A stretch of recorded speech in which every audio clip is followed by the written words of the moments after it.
Bonjour et merci de recevoir le pain de vie chez vous. Nul ne peut servir deux maîtres.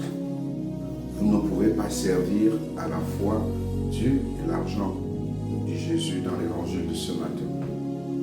La parole de ce jour nous invite alors à préférer Dieu à tout, c'est-à-dire le mettre à la première place dans notre vie, que notre amour pour lui prime sur toute autre chose. L'argent, tout comme les richesses, les biens matériels en soi, ne sont pas mauvais, mais c'est l'utilisation que nous en faisons qui parfois n'est pas bonne. Ayant mis Dieu à la première place, Jésus nous invite alors aussi à nous abandonner à sa providence. Il est le Dieu de la providence. Avec amour et attention, Dieu prend soin de tous ceux et celles qui s'attachent à lui, tous ceux et celles qui cherchent d'abord le royaume. Cherchez d'abord le royaume de Dieu et sa justice, et tout cela vous sera donné par surcroît, dit l'Évangile.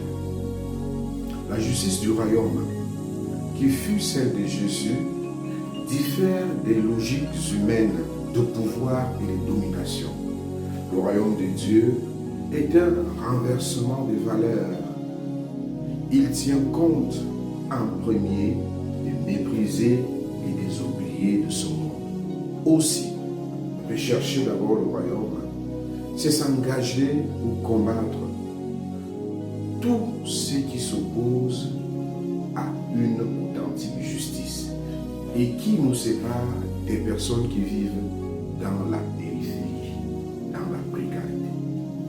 Rechercher le royaume, c'est répondre à l'amour pour amour. Ceci est possible si nous sommes connectés à la source d'amour du cœur du Christ, qui a soif de nous aimer et d'être désaltéré par notre amour. Le Père Céleste prend alors continuellement soin de ceux et celles qui, à travers paroles et actes, manifestent aux autres son amour.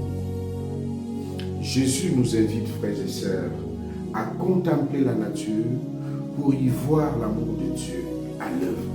Et c'est de la sorte que Dieu, dans sa providence, prend aussi soin de chacun et de chacun de nous qui répondons à l'amour pour amour.